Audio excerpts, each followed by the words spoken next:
प्रकरण 3. शूद्रांचा दर्जा कोणता याबद्दलचे ब्राह्मण ग्रंथातील प्रमेय. शूद्रांची उत्पत्ती कशी झाली याबद्दलची स्पष्टीकरणे सांगताना ब्राह्मण ग्रंथात कोणता दृष्टिकोन दिसून येतो याबद्दलची आतापर्यंत चर्चा केली. आता शूद्रांचा सामाजिक दर्जा ठरवून देताना ब्राह्मण ग्रंथात कोणता दृष्टिकोन ठेवण्यात आला होता याची चर्चा करूया.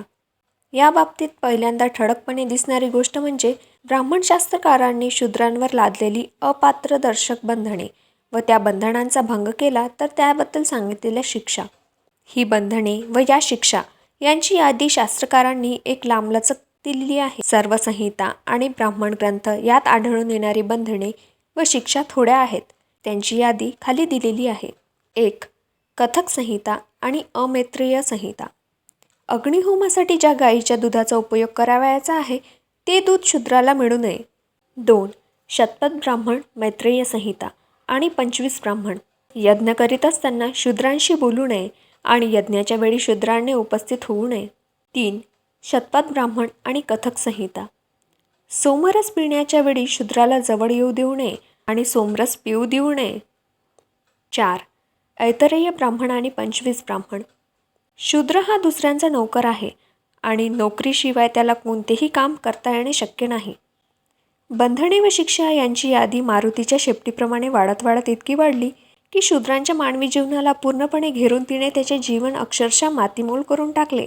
आपस्तंभ, बौद्धायन इत्यादी सूत्रकार आणि मनु वगैरे स्मृतिकार यांनी सदर यादीची पुढे भर टाकली व ती यादी पुढे अतर्क वायुवेगाने वाढत गेली. ही वस्तुस्थिती लक्षात घेतली तर वर केलेल्या विधानांचे स्वरूप नीटपणे कळून येईल.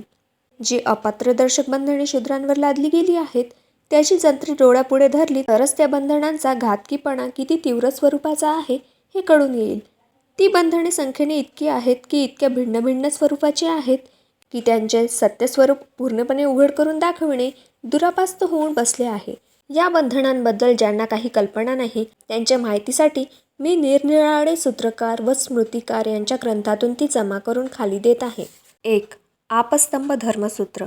ब्राह्मण, क्षत्रिय, वैश्य व शूद्र अशा 4 जाती आहेत. त्यातील प्रत्येक जात जन्मतः दुसऱ्या जातीपेक्षा क्रमानुसार श्रेष्ठ आहे. शूद्र व इतर जातीतील ज्यांनी दुष्कृत्य केली ते लोक हे वगळून बाकीच्या सर्व जातीतील लोकांना 1. उपनयन निधी, 2. वेदाभ्यास आणि पवित्र अग्नी पेटवणे ही कृत्य करण्याचे अधिकार आहेत. ब. वशिष्ठ धर्मसूत्र. ब्राह्मण, क्षत्रिय, वैश्य आणि शूद्र या 4 वर्ण आहेत. ब्राह्मण, क्षत्रिय व वैश्य या तिन्ही जातीतील लोकांना द्विज म्हणतात. त्यांचा पहिला जन्म त्याच्या मातेपासून, दुसरा जन्म यज्ञोपवीत विधीपासून. या विधीत सावित्री माता असते पण गुरुजीला बाप म्हणून समजतात. गुरुजीला बाप म्हणून एवढ्यासाठीच समजतात की तो वेदाभ्यासाची दीक्षा देतो. जन्म व विवेक्षित धार्मिक संस्कार यामुळे 4 जातीतील भेदभाव कळून येतो. वेदात म्हटले आहे की ब्राह्मण त्याचे मुख होता, क्षत्रिय त्याचे बाहू झाला, वैश्य त्याच्या मांड्या झाला, शूद्र त्याच्या पायापासून जन्मला. शूद्रांना धार्मिक संस्कार मिळू नयेत असे वेदात म्हटले आहे. तो भाग असा: ब्राह्मण व गायत्री यांना बरोबर, क्षत्रिय आणि त्रिभुष्ट यांना वैश्य आणि जगती त्यांना बरोबर आणि शूद्र वृत्तीरहित यांना त्यांनी उत्पन्न केले. क. मनुस्मृती. जग निर्माण करणाऱ्या परमेश्वराने ब्राह्मण, क्षत्रिय, वैश्य आणि शूद्र यांना अनुक्रमे स्वतःच्या मुखापासून, बाहूपासून, मांड्यापासून व पायांपासून जगाच्या मुखसमृद्धीसाठी निर्माण केले. ब्राह्मण, क्षत्रिय व वैश्य या 3 द्विज जाती होत, परंतु चौथी जात शूद्र हिला एकच जन्म आहे. 2. आपस्तंभ धर्मसूत्र. स्मशानात किंवा स्मशानाजवळ अथवा स्मशानापासून हाकेच्या अंतरावर त्रैवर्णिक कधीही वेदांचा अभ्यास करणार नाहीत. जर एखादे खेडे स्मशानभूमीवर वसवलेले असेल किंवा स्मशानभूमीचा पृष्ठभाग जर नांगरून शेत म्हणून तयार केला गेला असेल तर अशा ठिकाणी वेदांचे पठन केले तर ते निषिद्ध नाही. परंतु ते ठिकाण स्मशानभूमी म्हणून त्यांना माहीत असेल तरच त्याने त्या ठिकाणी वेदांचा अभ्यास करू नये. शूद्र व जाती बहिष्कृत माणूस या दोघांना स्मशानभूमीप्रमाणे समजावे. काहींचे असे मत आहे की ज्या घरात जे एकत्र राहतात त्याने तेथे एकत्रपणे वेदांचा अभ्यास करण्याचे टाळावे. परंतु वेदाभ्यासी विद्यार्थी आणि शूद्र स्त्री यांची सहज नजरभेट झाली तर त्या विद्यार्थ्यांनी वेदांचा घोष बंद केला पाहिजे. अस्वच्छ ब्राह्मण किंवा इतर द्विज जातीतील अस्वच्छ माणूस यांनी अन्नाला स्पर्श केला तर ते अन्न अस्वच्छ होते पण ते खाण्यास अयोग्य होत नाही. परंतु अस्वच्छ शूद्राने काही आणलेले असो मग ते त्याला त्यांचा प्रत्यक्ष स्पर्श झालेला असो वा नसो ते कदापि खाऊ नये. एखाद्याला शूद्राचा स्पर्श झाला तर त्याने ते जेवण घेऊ नये. ब. विष्णू स्मृती. द्विज जातीतील मृत मनुष्याला स्मशानात नेण्यासाठी शूद्राला, मग तो शूद्र मृत मनुष्याचा नातेवाईक असला तरी कोणीही त्याला हात लावू नये. उलटपक्षी कोणत्याही द्विजाने मृत शूद्राला उचलून स्मशानात नेऊ नये. मृत आईबापाला उचलून त्याच्या पुत्रांनी स्मशानात न्यावे. अशी पुत्रांची व मृत आईबापांची एकच जात असली पाहिजे. शूद्रांनी द्विज जातीतील मृत मनुष्याला, मग तो मृत पुरुष जरी त्या शूद्राचा बाप असला तरी उचलून स्मशानात नेऊ नये. क. वशिष्ठ धर्मसूत्र. म्हणून काय खावे आणि काय खाऊ नये याबद्दल आम्ही सांगतो. वैद्य, शिकारी, बदफैली, स्त्री, राज्यदंड वाहणारा, चोर, अभिष्टाता, हिजडा आणि जातीबहिष्कृत माणूस यांनी दिलेले अन्न खाऊ नये. त्याचप्रमाणे कवडीचुंबक श्रोत यज्ञाचा पहिला विधी ज्याने केला आहे असा माणूस, कैदी, आजारी, सोमवृक्षाच्या वेली विकणारा, सुतार, परीट, कलार, हेरी, व्याजाने कर्ज देणारा सावकार आणि पायतणे शिवणारा चांभार यांनी दिलेले अन्न खाऊ नये. त्याचप्रमाणे शूद्राने दिलेले अन्न खाऊ नये. शूद्रवंश म्हणजे स्मशानभूमी होय असा काही शास्त्रकारांचं मत आहे. म्हणूनच शूद्रांच्या सान्निध्यात वेदांचा घोष कधीही करू नये. यमाने यासंबंधी जे उद्गार काढले आहेत ते खालील श्लोकात दिले आहे. लोक या श्लोकाचा आता आधार घेतात. दृष्ट शूद्रवंशी हा स्मशानभूमी होय हे उघड आहे, म्हणून शूद्राच्या सान्निध्यात वेदघोष कधीही करू नये. काही पवित्र विद्याभ्यास करून व काही घोर तपश्चर्या करून दान स्वीकारण्यास योग्य झाले, परंतु ज्याच्या पोटात शूद्राने दिलेले अन्न गेलेले नाही असा ब्राह्मण दान स्वीकारण्यास सर्वापेक्षा योग्य होय. शूद्राने दिलेले अन्न पोटात असताना जर ब्राह्मण मेला तर पुढच्या जन्मात तो एखाद्या गावातील डुक्कर म्हणून जन्मलेल, किंवा त्या शूद्राचे अन्न त्याच्या पोटात होते त्या शूद्राच्या कुटुंबात तो ब्राह्मण पुढील जन्म घेईल. कारण शूद्राचे अन्न खाल्ल्यामुळे त्या अन्नाची तत्वे ब्राह्मणांच्या रक्तामांसात मिसळलेली असतात. अशा स्थितीत त्यांनी वेदांच्या मंत्रांचा घोष दररोज केला किंवा त्याने दररोज अग्निपूजा केली किंवा परमेश्वराची प्रार्थना केली तर तो स्वर्गाच्या मार्गाला जाऊ शकणार नाही. परंतु जर ब्राह्मण शूद्राचे अन्न खाल्ल्यानंतर सजातीय पत्नीबरोबर रममाण झाला व त्यापासून त्याला मुले झाली तर ते मुलगे शूद्र जातीची मानण्यात येतील व अशा तऱ्हेने ब्राह्मण वर्गाला स्वर्गप्राप्ती होणार नाही. मनुस्मृती. शूद्रांचे राज्य किंवा अधार्मिक लोकांनी चालवलेले राज्य अथवा धर्मलंड लोकांनी हल्ला करून घेतलेले राज्य किंवा हलक्या कुळातील जन्मलेल्या लोकांनी काबीज केलेले राज्य यात ब्राह्मणाने वास्तव्य करू नये. जो ब्राह्मण शूद्रांसाठी यज्ञकर्मे करतो त्याला श्राद्धविधीसाठी आमंत्रण देऊ नये. श्राद्धाच्या जेवणानंतर जे काही कायदे होणार असतील ते अशा ब्राह्मणांच्या उपस्थितीमुळे नष्ट होतील. शूद्राचे प्रेत गावाच्या दक्षिण वेशीतून स्मशानाकडे न्यावे, परंतु द्विजांची प्रेते अनुक्रमे पश्चिम, उत्तर व पूर्व वेशीतून स्मशानाकडे न्यावीत. 3.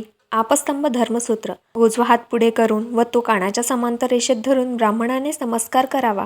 उजवा हात छातीच्या पुढे आडवा धरून क्षत्रियाने नमस्कार करावा.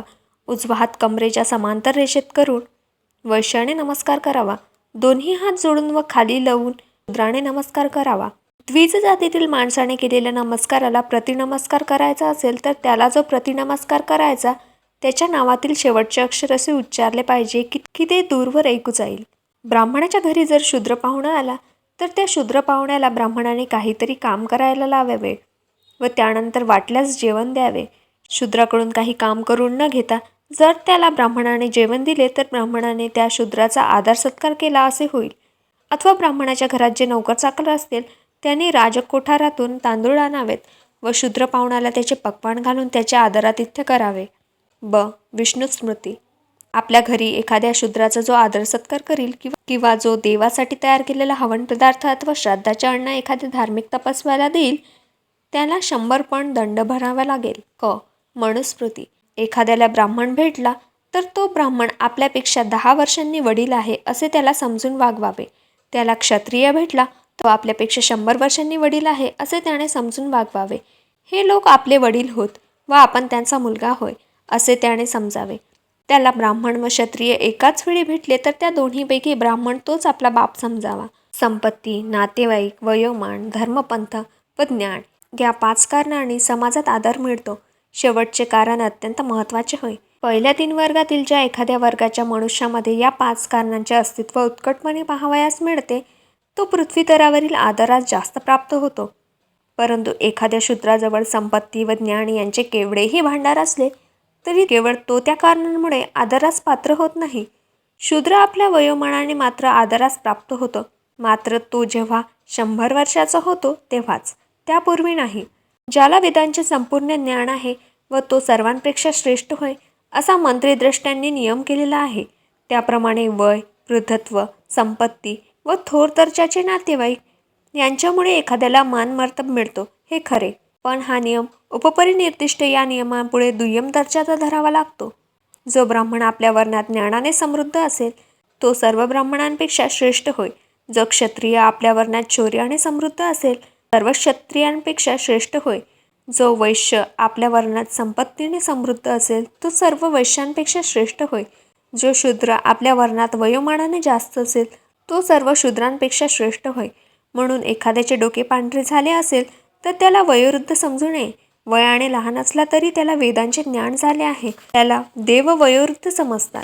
ब्राह्मणाच्या घरात जर क्षत्रिय, वैश्य अगर शूद्र राहिला तर ब्राह्मणाचा तो पाहुणा किंवा मित्र किंवा नातेवाईक अथवा गुरु म्हणून होत नाही.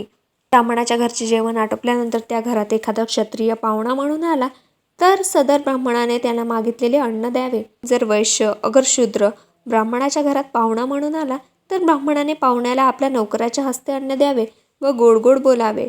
4. आपस्तंभ धर्मसूत्र. एखाद्याने क्षत्रियाला ठार मारले तर त्याने पापक्षालनार्थ ब्राह्मणाला 1000 गायी द्याव्यात. एखाद्याने जर वैश्याला ठार मारले तर त्याने पापक्षालनार्थ ब्राह्मणाला 100 गायी दान द्याव्यात. एखाद्याने जर शूद्राला ठार मारले असेल तर त्याने पापक्षालनार्थ ब्राह्मणाला 10 गायी द्याव्यात. गौतम धर्मसूत्र. क्षत्रियाने ब्राह्मणाला शिवीगाळ केली तर क्षत्रियाला 100 पणांचा दंड करावा. क्षत्रियाने ब्राह्मणाला मारहाण केली तर त्याने 200 पणांचा दंड भरावा. वैश्याने ब्राह्मणाला शिवीगाळ केली तर त्या वैश्याने 150 पणांचा दंड करावा. परंतु ब्राह्मणाने क्षत्रियाला शिवीगाळ केली तर ब्राह्मणास 50 पणाचा दंड करावा. ब्राह्मणाने वैश्याला शिवीगाळ केली तर ब्राह्मणाला 25 पणाचा दंड करावा. ब्राह्मणाने शूद्राला शिवीगाळ केली तर त्याला कोणत्याही प्रकारची शिक्षा करू नये. बृहस्पती धर्मसूत्र. ब्राह्मणाने क्षत्रियाला शिवीगाळ केली तर ब्राह्मणास 50 पणाचा दंड करावा. त्याने जर वैश्याला शिवीगाळ केली तर त्याला 25 पणाचा दंड करावा आणि त्याने जर शूद्राला शिवीगाळ केली तर त्याला 12.5 पणांची शिक्षा करावी. जो शूद्र आपल्या धर्मानुसार वर्तन करतो त्याला जर ब्राह्मणाने शिवीगाळ केली तरच त्याला याबाबतीत सांगितलेली शिक्षा ब्राह्मणाला देता येते. पण जर तो शूद्र शुद्धाचरणी नसेल तर अशा शूद्राला ब्राह्मणाने शिवीगाळ केली तरी तो ब्राह्मणाचा गुन्हा होत नाही. मनुस्मृती. क्षत्रियाने ब्राह्मणाला शिवीगाळ केली तर क्षत्रियाला 100 पणांचा दंड केला पाहिजे. वैश्याने ब्राह्मणाला शिवीगाळ केली तर वैश्याला 250 पणाचा दंड करावा. परंतु शूद्राने ब्राह्मणाला शिवीगाळ केली तर शूद्राला देहदंडाची शिक्षा दिली पाहिजे. ब्राह्मणाने क्षत्रियाचा अपमान केला तर ब्राह्मणाला 50 पणांचा दंड करावा. ब्राह्मणाने वैश्याचा अपमान केला तर ब्राह्मणाला 25 पणाचा दंड करावा. ब्राह्मणाने शूद्राचा अपमान केला तर त्याला 12 पणांचा दंड करावा. ब्राह्मणाने ब्राह्मणाला ठार मारले तर ते सर्व तपसामर्थ्य नष्ट झाले असे समजावे.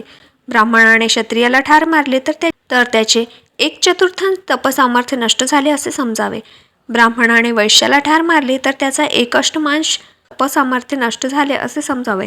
ब्राह्मणाने शूद्राला ठार मारले तर तो शूद्र शुद्धाचरणी असल्यास त्याला ब्राह्मणाचे 1/16 तपसामर्थ्य नष्ट झाले असे समजावे. परंतु जर ब्राह्मणाने क्षत्रियाला अनैच्छिकपणे ठार केले तर पापक्षालनार्थ त्या ब्राह्मणाने 1000 गायी व 1 बैल याचे दान वाटल्यास करावे. अथवा ज्या ब्राह्मणाने क्षत्रियाला ठार केले आहे त्याने शहरापासून दूर अंतरावर झाडाखाली 3 वर्ष राहावे व त्या अवधीत सर्व इंद्रियांचे दमन करून व जटा वाढवून ब्राह्मणाला ठार मारल्यास पापक्षालनार्थ जे तपश्चर्या करावे ते तपश्चर्य करावे. ब्राह्मणाने वैश्याला ठार मारले असेल तर त्याने पापक्षालनार्थ असे तपश्चर्यन 1 वर्ष करावे व 101 गुरांचे दान करावे. मात्र तो वैश्य शुद्धाचरणी असला पाहिजे. शूद्राला ठार मारणाऱ्या ब्राह्मणाने सदर तऱ्हेचे तपश्चरण 6 महिने करावे किंवा त्याने पुरोहिताला 10 पांढऱ्या गायी व 1 बैल यांचे दान करावे. विष्णू स्मृती. खालच्या जातीतील माणूस वरच्या जातीतील माणसाचा जर अपमान करीत असेल अगर त्याला इजा करीत असेल ह्यासाठी खालच्या जातीचा माणूस त्या आपल्या अवयवांचा उपयोग करेल तो अवयव राजाने तोडून टाकले पाहिजेत. जर खालच्या जातीचा माणूस वरच्या जातीच्या माणसाबरोबर समानतेच्या भावनेने बसला तर त्याच्या ढुंगणावर डाग देऊन त्याला हद्दपार करावे. खालच्या जातीचा माणूस जर वरच्या जातीच्या माणसाच्या अंगावर थुंकला तर खालच्या जातीच्या माणसाचे 2ही ओठ कापून टाकावेत. खालच्या जातीचा माणूस जर वरच्या जातीच्या माणसाकडे घाण वारे सोडत असेल तर त्याचे गुल्ले कापून टाकावेत. जर त्याने शिवीगाळ केली तर त्याची जीभ छाटून टाकावी. नीच जातीत जन्मलेला मनुष्य वरिष्ठ जातीत जन्मलेल्या माणसाच्या त्याच्या कर्तव्याबद्दल उपदेश करू लागला तर राजाने त्या नीच जातीतील माणसाच्या तोंडात पडतं तेल ओतण्याची शिक्षा द्यावी. वरिष्ठ वर्गातील एखाद्या मनुष्याच्या नावाचा किंवा जातीचा एखाद्या शूद्राने चेष्टेने उल्लेख केला तर तापून लालबंद झालेली लोखंडाची सडे त्या शूद्राच्या तोंडात 10 इंच कोंबावी. 5. बृहस्पती स्मृती. जो शूद्र धार्मिक तत्वाची शिकवण दुसऱ्याला देईल किंवा वेदमंत्रांचा उच्चार करील अथवा एखाद्या ब्राह्मणाचा अपमान करील त्याची जीभ कापून टाकली पाहिजे. गौतम स्मृती. एखादा शूद्र जर स्वेच्छेने वेदमंत्राचा घोष कथिल व लाख यांचे तापवलेले रस त्याच्या कानात ओतावेत. जर तो वेद वाजू लागला तर त्याची जीभ छाटून टाकावी. वेद जर त्याच्या मुखोद्गत झाले असतील तर त्याला मधोमध उभे चिरून टाकावे. मनुस्मृती. जो पैसे देऊन विद्या शिकवतो त्याचप्रमाणे जो पैसे देऊन शिकतो तो शूद्र शिक्षणाचा पेशा करतो व जो शूद्रापासून शिक्षण घेतो अशा माणसाला देव पितृ यांच्या सन्मानार्थ जे विधी करतात त्या विधीला उपस्थित राहायचे आमंत्रण देऊ नये. शूद्राला कोणत्याही सल्लामसलत देऊ नये किंवा त्याला देवाला वाहून उरलेले अन्न अथवा लोणीही कोणी देऊ नये. शूद्राला कायदा काढून कोणी शिकवू नये किंवा त्याला धार्मिक विधी करण्याबद्दलची माहिती कोणी देऊ नये. ही आज्ञा जो पाळणार नाही तो त्या शूद्राबरोबर असमव्रत नावाच्या नरकाच्या घोर अंधारात खितपत पडेल. वेदमंत्राचा घोष अस्पष्टपणे कोणीही करू नये किंवा वेदमंत्राचा घोष शूद्रांच्या सानिध्यात कोणीही करू नये. वेदमंत्राचा घोष रात्री सूर्योदयापर्यंत करून थकवा आला असेल तर पुन्हा झोपू नये. 6. मनुस्मृती. मनात कोणत्याही प्रकारचा किंतु न आणता ब्राह्मणाने शूद्राच्या वस्तू आपल्या ताब्यात घ्याव्यात. कारण जी स्वतःची चीजवस्तू शूद्राला नसते तो गुलाम आहे व त्याची जी काही चीजवस्तू असेल तिच्यावर त्याचा हक्क नसतो तर त्याच्या धण्याचा असतो. शूद्र धनसंचय करण्यात समर्थ असला तरी त्याने संपत्ती कमवू नये कारण शूद्राजवळ असलेली संपत्ती पाहिल्याबरोबर ब्राह्मणाच्या चित्ताला वेदना होतात. मनुस्मृतीचा राजाला उपदेश. स्वतःच्या धर्माच्या आधारे जो आपल्याला ब्राह्मण म्हणून घेतो किंवा जो स्वतःला कोणत्याही गोष्टीचा आधार न देता ब्राह्मण म्हणून घेतो तो राजाची इच्छा असेल तर कायदे कानूनाची घोषणा करील. शूद्राला असली घोषणा करण्याचा कधीही अधिकार नसतो. शूद्र न्यायनिवाडा करीत असता राजा जर नुसता त्या शूद्राकडे पाहत राहील तर दलदल चिखलात गाय जशी बुडते तसे त्या राज्याचे राज्य दुर्दैवाच्या खाईत बुडून जाईल. ज्या राज्यात शूद्राचा प्रामुख्याने भरणा आहे आणि ज्यात धर्मलंड लोकांचा बुजबुजाट झालेला आहे व ज्यात द्विजवर्णाचा एकही माणूस नाही असले राज्य दुष्काळ आणि निरनिराळ्या रोगांच्या साथी त्यांच्या तडाख्यांनी संपूर्ण नष्ट होईल. 8. आपस्तंभ धर्मसूत्र. पवित्र धार्मिक आदेश पाळणाऱ्या बुद्धीने जे घोर तपश्चर्य करतात, ब्राह्मणांचे पाय धुवून जे शूद्र आपले जीवन घालवतात आणि जे आंधळे, मुके, बहिरे किंवा व्याधिग्रस्त आहेत अशा लोकांना सरकारी कर माफ करावा. त्रैवर्णिकांची सेवा चाकरी करणे हे शास्त्राने वहित केलेले आहे. शूद्र जसजशी उच्च जातीतील माणसाची सेवा चाकरी करीत तशी तशी त्याला जास्त उच्च दर्जाची पुण्याई लाभेल. मनुस्मृती. या विश्वाचे संरक्षण करण्यासाठी दैदिप्यमान देवाधिदेव ब्रह्मदेव यांनी आपल्या मुखातून, बाहूंपासून, मांड्यांपासून आणि पायापासून जन्म घेतलेल्यांची कर्तव्यकर्मे काय आहेत याबद्दलची वाटणी करून दिलेली आहे. अध्यापन, अभ्यास, यज्ञयाग करणे, पुरोहितपणा करणे, दान देणे व घेणे कर्तव्यकर्मे ब्राह्मणाला वाटून दिली आहेत. आता संरक्षण, दान करणे, यज्ञयाग करणे, अभ्यास करणे आणि उपभोग्य वस्तूपासून परावृत्त ठेवणे ही कर्तव्य क्षत्रियाला वाटून दिली आहेत. गुरे पाळणे, दान करणे, यज्ञयाग करणे, अभ्यास करणे, व्यापार करणे, व्याजाने पैसे लावणे आणि शेती करणे ही काम वैश्याला वाटून दिलेली आहे. उपपरी निर्दिष्ट जातीची बिनभोभाट सेवा चाकरी करणे हे एकच काम परमेश्वराने शूद्राला दिले. 9. आपस्तंभ धर्मसूत्र. त्रैवर्णिकातील एखाद्या माणसाने शूद्र जातीच्या स्त्रीशी व्यभिचार केला तर त्याला हद्दपार करावे. एखाद्या शूद्राने त्रैवर्णिक जातीतील स्त्रीशी व्यभिचार केला तर त्याला देहांताची शिक्षा केली पाहिजे. गौतम स्मृती. एखाद्या शूद्राने आर्य स्त्रीशी जर जबरी संभोग केला तर त्याचे लिंग तोडून टाकावे आणि त्याची मालमत्ता जप्त करावी.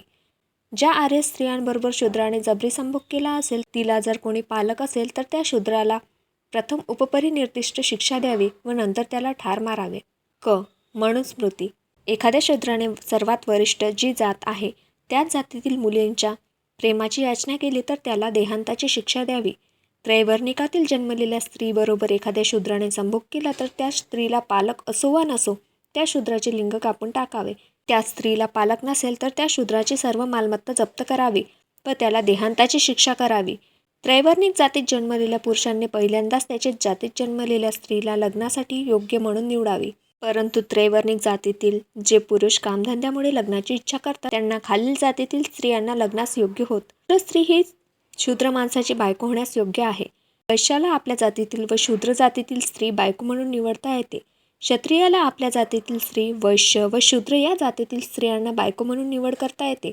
ब्राह्मणाला आपल्या जातीतील स्त्री, क्षत्रिय, वैश्य व शूद्र या जातीतील स्त्रिया यांना बायको म्हणून निवड करता येते. ब्राह्मण व क्षत्रिय हे आपतत्काल असले तरी ते शूद्र स्त्रीला बायको करीत नाहीत.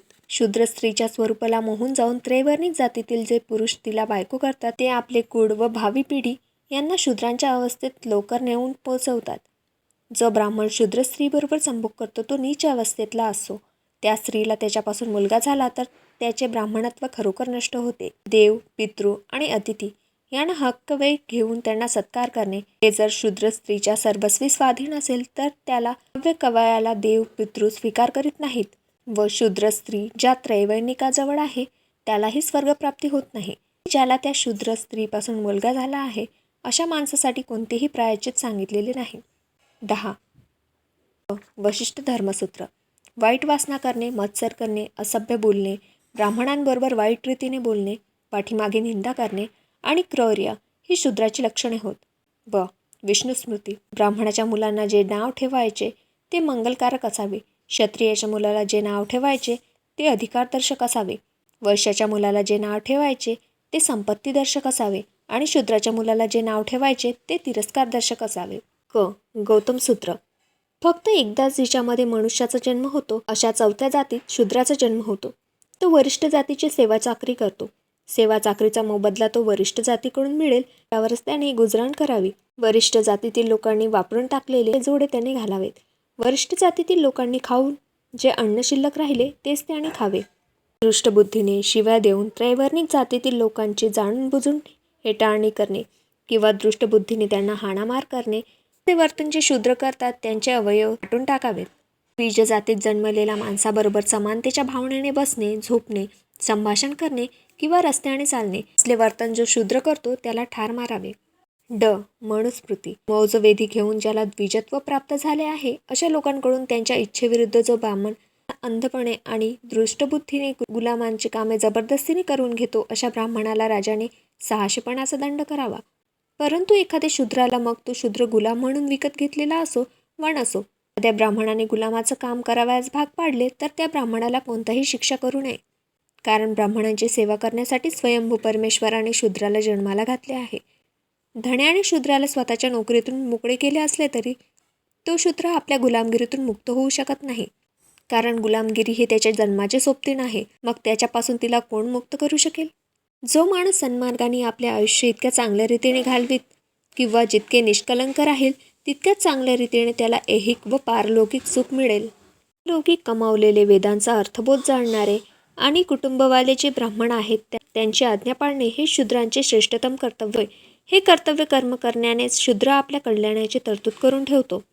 जो शूद्र मनाने निर्मळ राहील, वरिष्ठ जातीतील लोकांच्या आज्ञांचे पालन करील, सौम्य भाषण करील, मंडखोरपणा दाखवणार नाही आणि ब्राह्मणाचे सदैव नम्रतेने वागेल तो पुढील जन्मी उच्च जातीत जन्म घेईल.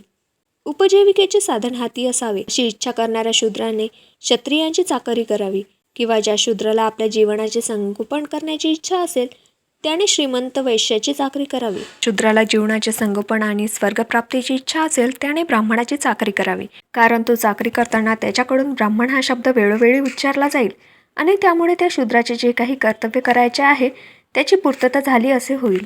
ब्राह्मणांची सेवा करणे हा शूद्राचा उत्तमोत्तम धंदा होय असे सर्वांचे मत आहे. कारण त्या व्यतिरिक्त त्याने दुसरा धंदा केला तर त्यामुळे त्याचा काही फायदा होणार नाही.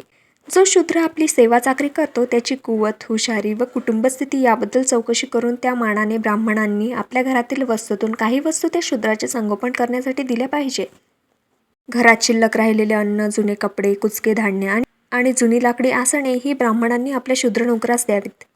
ब्राह्मणाचे मंगलसूचक, क्षत्रियांचे सत्तासूचक, वैश्यांचे संपत्तीसूचक आणि शूद्रांचे तिरस्कारदर्शक असे प्रत्येकाचे नाव असावे. ब्राह्मणांचा प्रगतीदर्शक, क्षत्रियांचा सुरक्षादर्शक, वैश्यांचा संपत्तीदर्शक आणि शूद्रांचा सेवादर्शक असा प्रत्येकाचा उत्कृष्ट गुण असावा. द्विजजातीत जन्मलेल्या माणसाची अत्यंत घाणेरड्या शब्दाने जो विटंबना करतो त्याची जीभ कापून टाकावी, कारण विटंबना करणारा कनिष्ठ जातीतील समजला पाहिजे. जर तो द्विज जातीचा उल्लेख अत्यंत अपमानकारक रीतीने करीत असला तर त्याला तापून लाल केलेली लोखंडाची 10 बोटे लांबाची सळी त्याच्या तोंडात खुपसावी. जो माणूस अहंकाराच्या भरात पुरोहिताला त्यांच्या कर्तव्यकर्माबद्दल जर काही सूचना करू लागला तर राजाने अशा माणसाच्या कानात व तोंडात कडक तापवलेले तेल ओतावे. जर एखाद्या माणूस आपल्या अवयवाने वरिष्ठ जातीतील माणसाला दुखापत करीत असेल तर त्या माणसाचा तो अवयव कापून टाकावा, हा मणूचा दंडक आहे. जर तो माणूस वरिष्ठ जातीतील माणसावर हात अगर काठी उगारेल तर त्याचा हात छाटून टाकावा, आणि रागाने तो जर वरिष्ठ जातीतील माणसाला लाथेने मारेल तर त्या माणसाचे दोन्ही पाय छाटून टाकावेत. कनिष्ठ जातीत जन्मलेला माणूस वरिष्ठ जातीत जन्मलेल्या माणसाबरोबर बसला तर त्याच्या ढुंगणावर डाग देऊन त्याला हद्दपार करावे किंवा राजाने त्याचे ढुंगण कापावे.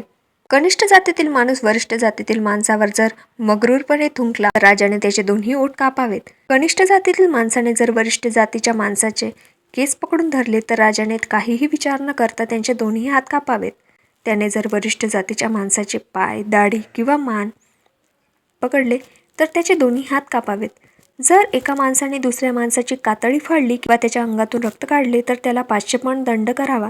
जर त्याने दुसऱ्याचे मांस तोडले तर त्याला 6 निष्कांचा दंड करावा. परंतु त्याने जर दुसऱ्याचे हाड मोडले असेल तर त्याला हद्दपार करावे. नारद स्मृती.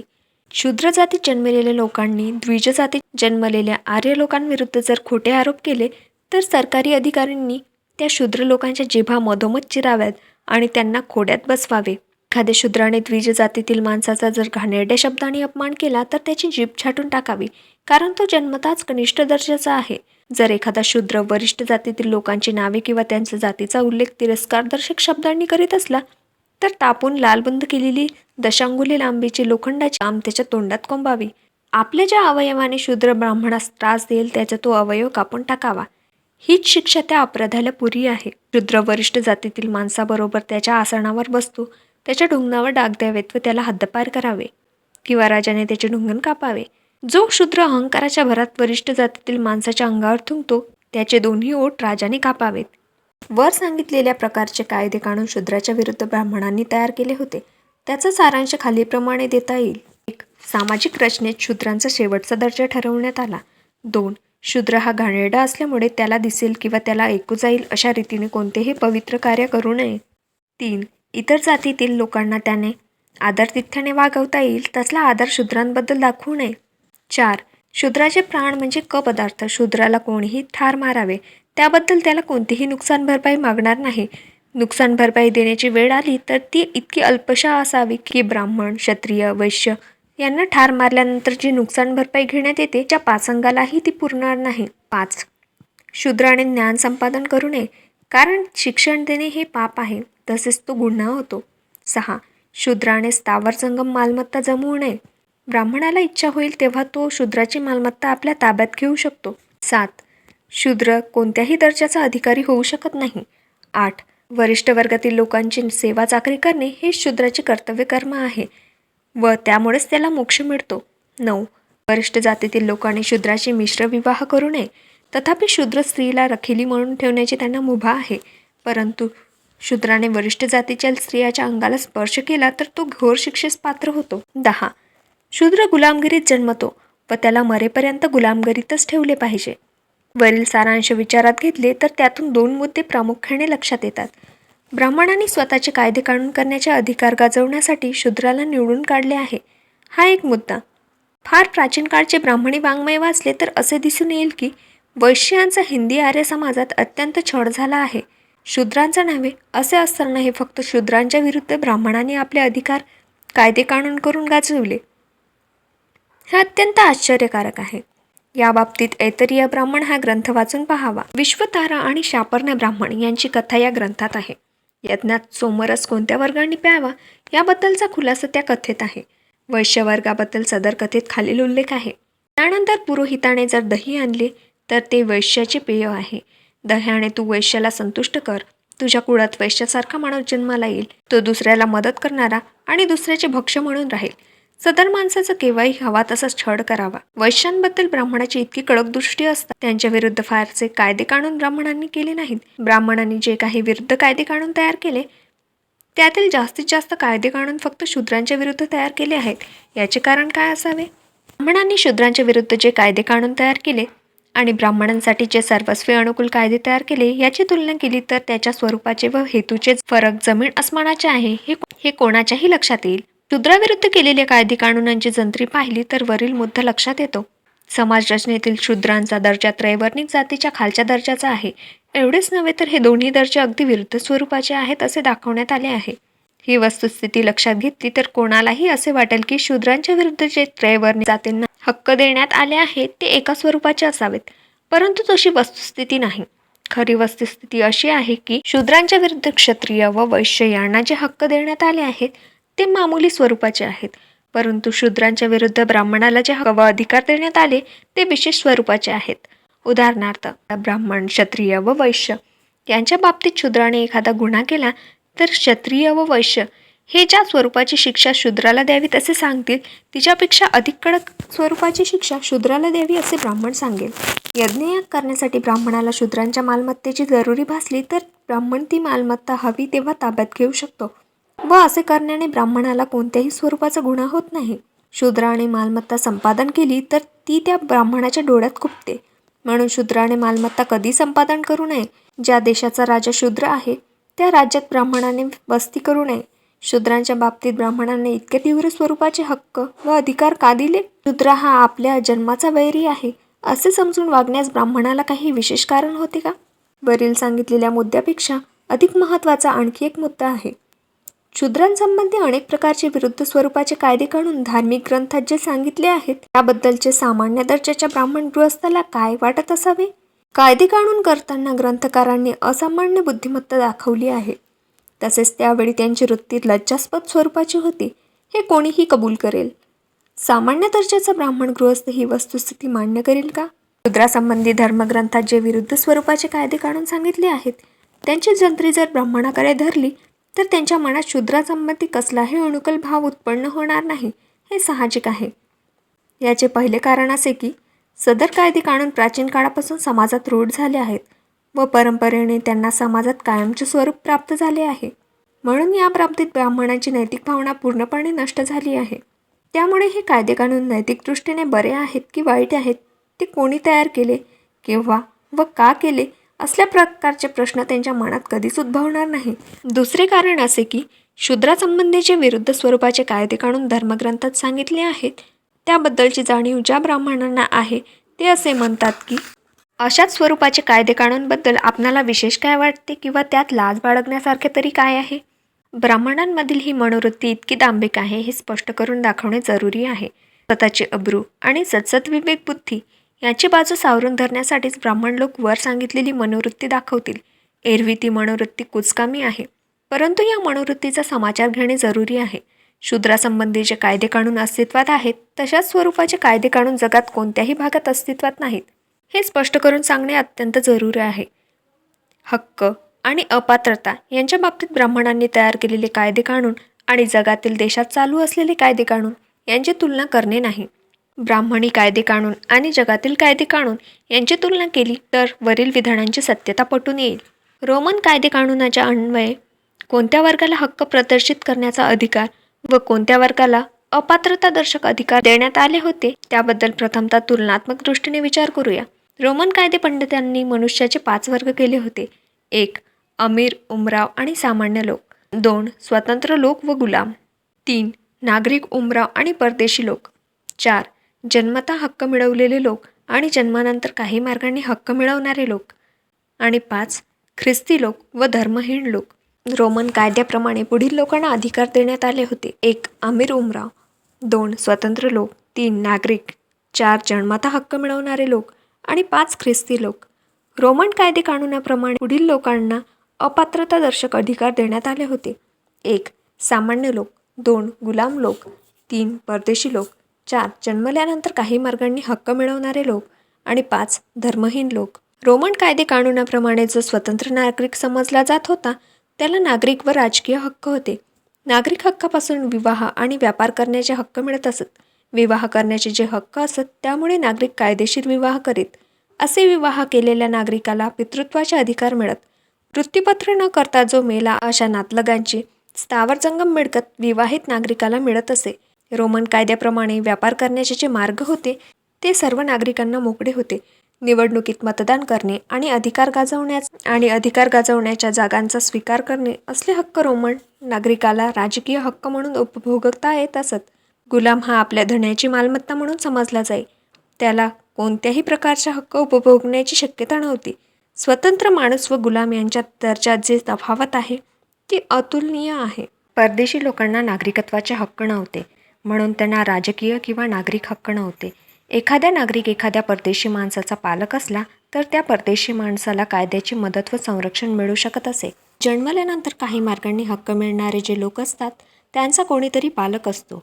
या वर्गात 1. गुलाम, 2. मुले, 3. पत्नी, 4. कोर्टाने धनकोच्या स्वाधीन केलेला ऋणको आणि 5. भाडोत्री पहिलवान यांचा समावेश होतो. या लोकांना स्वतंत्रपणे राहता येत नसे, दुसऱ्याची मालमत्ता मिळू शकत नसे. त्यांच्यावर कोणी अन्याय केला किंवा त्यांना कोणी इजा केली तर त्याबद्दल स्वतंत्रपणे त्यांना त्यांची दाद लावून घेता येत नसे. पहिल्यांदा रोमन लोक धर्महीन होते. धार्मिक भेदामुळे कोणाला कमी व कोणाला अधिक सामाजिक अधिकार व हक्क अस्तित्वात नव्हते. ख्रिस्ती धर्माचा रोमन लोकात प्रसार झाल्यानंतर धार्मिक भावनेच्या कसोटीवर सामाजिक अधिकार व हक्क वाटण्यात आले. जे ख्रिस्ती धर्म पाळू लागले त्यांना हे हक्क व अधिकार देण्यात आले. ख्रिस्ती बादशहाच्या कारकिर्दीत धर्महीन म्हणून जे बडे निरनिराळ्या पंथाचे लोक होते त्यातील लोकांवर आणि ज्यू लोकांवर अत्यंत त्रासदायक नियंत्रणे लादण्यात आली. त्यांना वारसा हक्क देण्यात आला नव्हता. तसेच त्यांना कोर्टात साक्षीदार होऊ देत नसत. ते जुन्या मताचे आणि अत्यंत सोवळे ख्रिस्ती होते. त्यांनाच सामाजिक हक्काचा संपूर्णपणे उपभोग घेता येत असे. रोमन कायदे कानूनाखाली जे अधिकार व हक्क देण्यात आले होते व अपात्रतादर्शक बंधने निरनिराळ्या लोकांवर लादण्यात आली होती त्यांची छोटीशी माहिती वर दिली आहे. ती लक्षात घेऊन हिंदू लोक असे म्हणतील की हिंदू धर्माचे अधिकार व हक्क तसेच अपात्रतादर्शक अधिकार सांगण्यात आले आहेत त्यांना जगातील इतर देशात जोड मिळते व रोमन लोकांचं उदाहरण लक्षात घेता हिंदूंचे वरील विधान खरे वाटू लागेल. परंतु हिंदी धर्मग्रंथात सांगितलेली अपात्रतादर्शक बंधने रोमन कायद्याने सांगितलेल्या अपात्रतादर्शक बंधनापेक्षा अधिक घोर निर्दयी स्वरूपाचे आहेत. ही बाब हिंदूंना कबूल करावी लागेल. अपात्रतादर्शक बंधने लादणाऱ्या रोमन कायद्यांची उभारणी काही तत्वांवर केलेली आहे. त्याचप्रमाणे अपात्रतादर्शक बंधने लादणाऱ्या हिंदू धर्मातील कायद्याची उभारणी काही तत्वांवर केली आहेत. या तत्वांची परस्परांशी तुलना केली तर हिंदू धर्मातील उपरोक्त तत्वे अत्यंत हीन दर्जाची आहेत हे कोणाच्याही सहज लक्षात येईल. रोमन कायद्यान्वये जे पात्रतादर्शक हक्क व अपात्रतादर्शक बंधने सांगण्यात आली आहेत ती कोणत्या पायावर उभारलेली आहेत? रोमन कायद्याचा ज्याने वरवर अभ्यास केला आहे असा एखादा माणूस सांगू शकेल की पात्रतादर्शक हक्क व अपात्रतादर्शक बंधने यांचा पाया मनुष्याचा सामाजिक दर्जा आणि मनुष्याचा कायद्याच्या दृष्टीने असणारा नावलौकिक. रोमन कायद्यान्वये मनुष्याचा सामाजिक दर्जा स्वतंत्रता, नागरिकपणा आणि कुटुंब संबंध या 3 गोष्टींवर अवलंबून असे. स्वतंत्रता या वर्गात स्वतंत्र लोक येत, गुलाम येत नसत. स्वतंत्र माणूस जर रोमन नागरिक असेल तर त्याला सामाजिक दर्जाचे सर्व हक्क उपभोगता येत असत. हे हक्क ज्याला असत तो राजकीय आणि सामाजिक दर्जाचा हक्क भोगू शकत असे. कुटुंबासंबंधी या वर्गात काही विशेष दर्जाची कुटुंबे असत. त्या कुटुंबातील लोकांना काही विशेष प्रकारचे हक्क असत. जो नागरिक या कुटुंबापैकी असे त्याला या कुटुंबाचे सर्व हक्क उपभोगता येत असत. एखाद्या रोमन गृहस्थाचा सामाजिक दर्जा काही कारणामुळे कमी होत असे, त्याला जर युद्धात कैदी म्हणून पकडून नेले किंवा त्याच्यावर गुलामगिरी लादली गेली तर त्याचे स्वतंत्र नागरिकत्व आणि कुटुंब बंधने ही संपूर्णपणे नष्ट होत असत. परंतु तो शत्रूच्या सुटकेतून सुटून परत आला तर त्याला त्याचे स्वातंत्र्य, नागरिकत्व, कुटुंब संबंध हे तिन्ही पुन्हा परत देण्यात येत असत. एखाद्या नागरिकाने स्वतः दुसऱ्या राज्याचे नियंत्रण कबूल केले तर त्याचे नागरिकत्व आणि कुटुंब संबंध याबद्दलचे हक्क नष्ट होत असत, परंतु त्याचे वैयक्तिक स्वातंत्र्य अबाधित राहत असे. अशा परिस्थितीत त्याला इतर नागरिकांबरोबर सार्वजनिक पाणवठ्यावर पाणी भरू देत नसत किंवा त्याला कोणी विस्तव देत नसत. त्याच्यावर असला बहिष्कार घालण्याचा हेतू हा की त्याने रोमन राज्याच्या बाहेर जाऊन राहावे.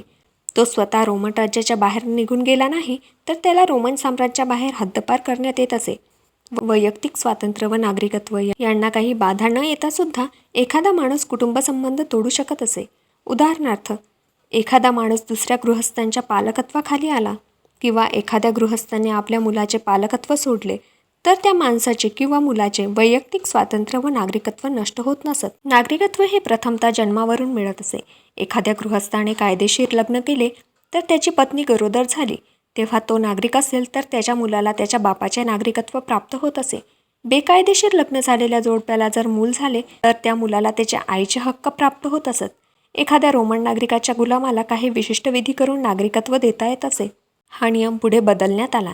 या बदललेल्या नियमाप्रमाणे गुलामगिरीतून मुक्त केलेला गुलाम काही विधी केल्यानंतर संपूर्णपणे नागरिक होत नसे तर त्याला परदेशी माणसाचा दर्जा प्राप्त होत असे. जसनियन बादशहाने उपपरिनिर्दिष्ट बदललेला नियम नष्ट केला. त्याने पूर्वीचा नियम चालू केला. या नियमाप्रमाणे गुलामगिरीतून मुक्त केलेला गुलाम रोमन नागरिकत्वाचे सर्व हक्क उपभोगू शकत असे. नागरिकत्वाचे हक्क बहुधा मेहरबानी खातर देण्यात येत असत. एखादी व्यक्ती किंवा संबंध जात यांना असले हक्क देण्याचा ठराव रोमन नागरिकांनी सार्वजनिक सभा किंवा कायदेमंडळ अथवा रोमन बादशाह हे मंजूर करीत असत. ही नागरिकत्वाचे हक्क देण्याची पद्धत आणि अलीकडची परदेशी माणसांना नागरिकत्व देण्याची पद्धत या सारख्या स्वरूपाच्या होत. एखाद्याचे नागरिकत्व 3 तऱ्हांनी नष्ट होत असे. 1. वैयक्तिक स्वातंत्र्य नष्ट झाल्यामुळे. उदाहरणार्थ एखादा रोमन गृहस्थ युद्धात कैदी म्हणून पकडला गेला तर. 2. एखाद्याने रोमन नागरिकत्व सोडून दिले व दुसऱ्या राज्याचे नागरिकत्व मिळवले तर. आणि 3. कुणी काही अपराध केला असेल तर त्याला शिक्षा म्हणून काही दिवस किंवा कायमच्या हद्दपार करणे. रोमन कायद्यान्वये एखाद्याला सामाजिक दर्जा असला तर त्याला सर्व सामाजिक व राजकीय हक्क उपभोगता येत असत. म्हणजे त्याला मतदान करता येत असे किंवा त्याला एखाद्या सरकारी पदाचा अधिकार स्वीकारता येत असे. कायद्याच्या दृष्टीने एखाद्याचा दर्जा काय आहे यावर त्याचे राजकीय हक्क अवलंबून असत. त्याला सामाजिक दर्जा व कायद्याच्या दृष्टीने असलेला दर्जा ही दोन्ही असत. त्याला सामाजिक व राजकीय हक्क उपभोगता येत असत. ज्याला फक्त सामाजिक दर्जा असे त्याला फक्त सामाजिक हक्क उपभोगता येत असत. त्याला राजकीय हक्क नसत. ज्याला कायद्याच्या दृष्टीने दर्जा असे त्याला राजकीय हक्क असत. कायद्याच्या दृष्टीने असलेला दर्जा 2 तऱ्हांनी नष्ट होत असे. वैयक्तिक स्वातंत्र्य नष्ट झाले तर व एखाद्या गुन्ह्याबद्दल शिक्षा झाली तर. वैयक्तिक स्वातंत्र्य नष्ट झाले तर कायद्याच्या दृष्टीने असलेला दर्जा संपूर्णपणे नष्ट होत असे. केलेल्या गुन्ह्याचे स्वरूप जसे कमी अधिक गंभीर असेल त्या मानाने गुन्हेगाराला कमी अधिक स्वरूपाची शिक्षा देण्यात येत असे. दिलेली शिक्षा ज्या स्वरूपाची असेल त्या मानाने गुन्हेगाराचा कायद्याच्या दृष्टीने असलेला दर्जा कमी करण्यात येईल. रोमन कायद्याप्रमाणे प्रतिवादीला निरनिराळ्या स्वरूपाची नुकसान भरपाई द्यावी लागत असे. त्याचप्रमाणे त्यांचे राजकीय हक्क नष्ट करण्यात येत असत. त्यामुळे त्याला मतदान करता येत नसे किंवा एखाद्या पदाचा अधिकार स्वीकारता येत नसे. रोमन कायद्यान्वये निरनिराळ्या लोकांना जे हक्क दिले होते व काहींवर अपात्रतादर्शक निर्बंध लादले होते यांची जी वर माहिती दिली आहे ती वरून दिसून येईल की सदर हक्क व निर्बंध एकाच पायावर आधारलेले होते. म्हणजे एका जातीचे हक्क एका पायावर व दुसऱ्या जातीचे हक्क भिन्न पायावर आधारलेले नव्हते. हीच गोष्ट अपात्रतादर्शक निर्बंधाबद्दलची. हे हक्क व निर्बंध अंमलात आणण्याचा अगर न आणण्याचा काही मर्यादा कायद्याने ठरवल्या होत्या. अशा प्रकारची रेखीव व्यवस्था ब्राह्मणी धर्मग्रंथात आढळत नाही. अधिकार हक्क व अपात्रतादर्शक निर्बंध यांची उभारणी जातीय पायावर केलेली आहे असे ब्राह्मणी धर्मग्रंथावरून दिसून येते. एवढेच नव्हे तर सर्व प्रकारचे अधिकार व हक्क त्रैवर्णिक जातींना देण्यात आले आहेत आणि सर्व प्रकारचे अपात्रतादर्शक निर्बंध फक्त शूद्र जातीच्या वाट्याला टाकलेले आहेत. हे ब्राह्मणी धर्मग्रंथाचे वैशिष्ट्य होय. वरील स्तंभात मांडलेले विचार ब्राह्मणी धर्मग्रंथाला मांडणारे लोक मान्य करणार नाहीत. रोमन कायद्यान्वये अधिकार हक्क अपात्रतादर्शक निर्बंध यांची उभारणी जातीय पायावर केलेली आहे असे ते प्रतिपादन करतील. त्यांचे हे म्हणणे अमीर उमराव लोक व सामान्य लोक यांच्या बाबतीत खरे आहे. तथापि इतर बाबतीत त्यांचे म्हणणे खरे ठरत नाही. हे पुढील विवेचनावरून दिसून येईल. पहिल्या प्रथम हे लक्षात ठेवले पाहिजे की सामान्य लोक गुलाम नव्हते. त्यांना सामाजिक व राजकीय हक्क असत. त्यांच्याकडून काही स्वरूपाचे गुन्हे झाले तर त्या हक्कात फेरबदल होत असत. परंतु ते फेरबदल कायमच्या स्वरूपाचे नसत. सामाजिक बाबतीत त्यांच्यावर 2 निर्बंध होते. अमीर उमरावांच्या मुलामुलींशी त्यांच्या मुलामुलींची लग्ने बेकायदा ठरवलेली होती. हा सामान्य लोकांवरील निर्बंध इसवी सन पूर्व 445 मध्ये दूर करण्यात आला. या बाबतीत जो कायदा करण्यात आला त्या अन्वये अमीर उमरा व सामान्य लोक यांचे विवाह कायदेशीर ठरवण्यात आले. सामान्य लोकांवर दुसरा एक निर्बंध होता. या निर्बंधान्वये सामान्य लोकांना रोमच्या देवळात पुरोहित आणि धर्माधिकारी होता येत नसे. हा निर्बंध इसवी सन पूर्व 300 मध्ये दूर करण्यात आला. पहिल्यांदा सामान्य लोकांना मताधिकार आणि पदाधिकार हे नव्हते. रोमचा 6वा राजा सविर्तस टुलियस यांच्या कारकिर्दीत सामान्य लोकांना मताधिकार देण्यात आला. रोममध्ये प्रजासत्ताक राज्यपद्धती इसवी सन पूर्व 509 मध्ये सुरू झाली. नंतर काही वर्षांनी सामान्य लोकांना पदाधिकार देण्यात आला. सामान्य लोकांना पदाधिकार मिळाल्यानंतर इसवी सन पूर्व 494 सामान्य लोकांची न्यायालये स्थापन करण्यात आली. इसवी सन पूर्व 421 पासून इसवी सन पूर्व 336 पर्यंतच्या काळात मोठमोठ्या दर्जाच्या सर्व जागा सामान्य लोकांना मिळाल्या. इसवी सन पूर्व 278 साली होर्टिसन्स कायदा पास करण्यात आला. या कायद्यान्वये असे जाहीर करण्यात आले की सामान्य कायदे मंडळात जे कायदे मंजूर करण्यात येतील ते सर्व रोमन लोकांना लागू होतील.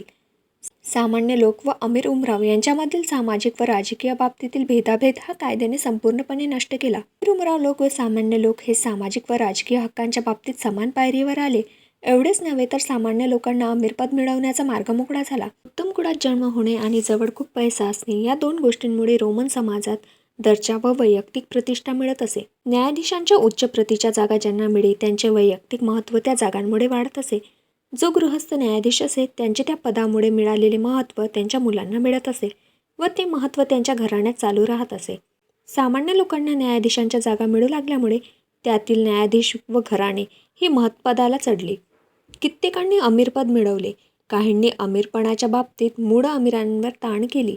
पारदर्शकतादर्शक अधिकार व अपात्रतादर्शक अधिकार यांची विभागणी रोमन कायद्याने जातीय पायावर केली होती असे जरी गृहीत धरले तरी हे लक्षात ठेवले पाहिजे की सामान्य लोकांवर अपात्रतादर्शक असे जे निर्बंध लादले होते ते कायमचे नव्हते.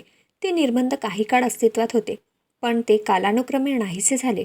ही वस्तुस्थिती लक्षात घेतल्यानंतर ब्राह्मणी धर्मग्रंथांना उचलून धरणाऱ्या लोकांना हे कबूल करावे लागेल की हक्क, अधिकार आणि निर्बंध यांची वाटणी ब्राह्मणी धर्मग्रंथाप्रमाणेच रोमन कायद्यांनी जातीय पायावर केली आहे. हे मत सपशेल चुकीचे आहे. रोमन कायद्याने अमीर लोक व सामान्य लोक यांच्यामधील सामाजिक व राजकीय बाबतीत नोंद नष्ट करून त्यांना एका पायरीवर आणून ठेवले. त्याप्रमाणे त्रैवर्णिक जाती व शूद्र जात यांच्यात असलेले भेद ब्राह्मणी धर्मग्रंथकारांनी नष्ट करून त्रैवर्णिक जाती व शूद्र यांना एका समान पायरीवर का आणून सोडले नाही? या प्रश्नाचे उत्तर देण्याची जबाबदारी ब्राह्मणी धर्मग्रंथांना उचलून धरणाऱ्या लोकांवर आहे. वरील विवेचनावरून दिसून येईल की अधिकार, हक्क व निर्बंध यांची जी वाटणी जातीय पायावर केलेली आहे ती ब्राह्मणी धर्मग्रंथातील कायद्यांनी, रोमन कायद्यांनी नव्हे. ब्राह्मणी कायदे आणि रोमन कायदे यांच्यात दुसरे दोन महत्त्वाचे भेद आहेत. म्हणजे फौजदारी खटल्याच्या बाबतीत अमीर व सामान्य लोक यांना समसमान हक्क होते. गुन्हेगार कोणताही नागरिक असो, अमीर असो व सामान्य दर्जाचा असो, त्याला त्याच्या गुन्ह्याप्रमाणे दंड व शिक्षा होत असे. एकाच तऱ्हेचा गुन्हा असला तर तो अमीराने केलेला असला तर त्याबद्दल एक शिक्षा व तोच गुन्हा सामान्य नागरिकाने केला तर त्याला निराळ्या तऱ्हेची शिक्षा. ही पद्धत रोमन कायद्यांनी मान्य केली नव्हती. ब्राह्मणी कायद्यांनी ही पद्धत मान्य केली होती. हे धर्मसूत्रे व अनेक स्मृती यांच्यावरून दिसून येईल. वादी व प्रतिवादी या ज्येष्ठ व कनिष्ठ जातीच्या असतील तर त्यांच्या जातीच्या श्रेष्ठ कनिष्ठ पदावर गुन्ह्याबद्दल कमी जास्त शिक्षा ब्राह्मणी कायद्यांनी सांगितलेली आहे.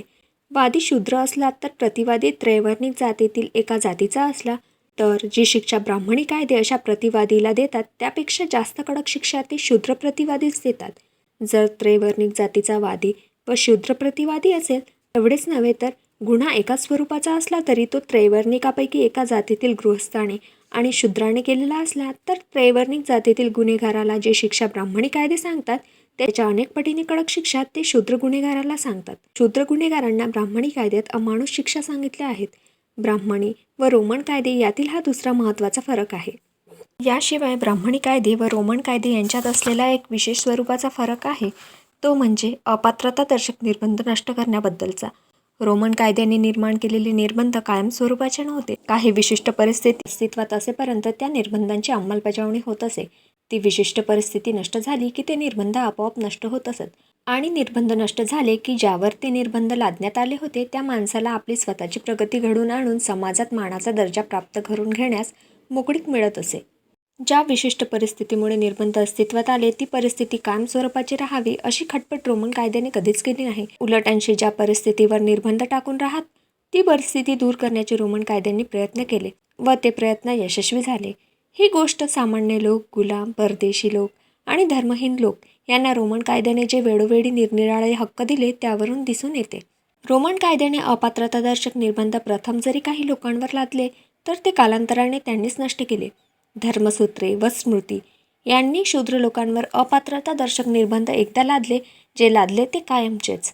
त्या निर्बंधात कधी काळी काही फेरफार करावा अशी त्यांनी मुळीच तरतूद ठेवलेली नाही. या सर्व गोष्टी लक्षात घेतल्या तर धर्मसूत्रे व स्मृती यांनी शूद्रांना कायमच्याच गुलामगिरीत खितपत पडावे अशी तरतूद केलेली आहे ती किती अमानुष आहे हे कळून येईल. काहीपेक्षा कठोर कसाई करणे धर्मसूत्रे व स्मृती यांनी केली आहेत ती ही की शूद्रांवर जे निर्बंध लादले आहेत ते कोणत्या रीतीने पाळावेत याबद्दल काही अटी सांगितलेल्या आहेत. या अटीला बाधक असे जर कोणी काही कृत्य केले तर ते कृत्य गुन्हेगारीचे ठरवले आहे व त्या गुन्ह्याबद्दल जबरदस्त शिक्षा सांगितलेली आहे. उदाहरणार्थ, वैदिक मंत्र म्हणण्याची शूद्रांना योग्यता नाही म्हणून त्याला वैदिक यज्ञ करण्याचा अधिकार नाही. धर्मसूत्रांनी हा जो निर्बंध घातला आहे तो फारसा घातक नाही व त्याबद्दल कोणी निषेधही करणार नाही. परंतु या निर्बंधापेक्षा भयंकर घातक दुसरे निर्बंध लादले आहेत. वेदाध्ययन करणे किंवा वेदांचे मंत्रघोष ऐकणे हे शूद्राला निषिद्ध आहे. हे कृत्य गुन्हेगारीचे आहे. शूद्राने वेदाध्ययनाचा गुन्हा केला तर त्याची जीभ तोसावी आणि त्याने वेदमंत्राचे घोष ऐकले तर त्याच्या कानात तापून वितळलेला शिशाचा रस ओतावा. शूद्राने आपल्यावरील निर्बंध झुगारून देण्यास धडपडू नये म्हणून त्याला दहशत घालण्यासाठी धर्मसूत्रांनी वरील प्रकारच्या रांडी शिक्षा शूद्रांना सांगितल्या आहेत. ब्राह्मणी धर्मग्रंथकारांनी शूद्रांवर इतक्या रानटी स्वरूपाचे निर्बंध कोणत्या कारणास्तव लादले असतील बरे? शूद्रांबद्दल त्यांचा इतका खुनशी दृष्टिकोन का होता? दुसरे असे की ब्राह्मण धर्मग्रंथ शूद्रावर कोणते निर्बंध लादले आहेत याबद्दल पाढा वाचतात. ते म्हणतात, शूद्रांना उपनयन विधीचे अधिकारी पद स्वीकारण्यास आणि मालमत्ता जमवण्याचा अधिकार नाही. पण हे कोणत्या कारणास्तव याबद्दल ब्राह्मणी ग्रंथ कधी उलगडा करीत नाही. त्यांचा सर्व जमाना तिस्मार खानचा आहे. शूद्रांचे वैयक्तिक वर्तन समाजाला घातक आहे म्हणून त्यांच्यावर निर्बंध लादले आहेत अशातला काही प्रकार नाही. शूद्र हा शूद्र आहे म्हणून तो सर्व गोष्टीला अपात्र व त्याबद्दल त्याला शिक्षा ही केलीच पाहिजे अशा प्रकारची मनोवृत्ती ब्राह्मण ग्रंथांनी दाखवलेली आहे. पण ही मनोवृत्ती गूढ वाटते. हे गूढ उकलण्यासाठी आपल्याला ब्राह्मणी ग्रंथाची काही मदत होणार नाही. ती मदत दुसरीकडूनच मिळवली पाहिजे. मित्रांनो, व्हिडिओ आवडल्यास लाईक करा आणि अशाच नवनवीन माहितीसाठी आपल्या चॅनलला सबस्क्राईब करा.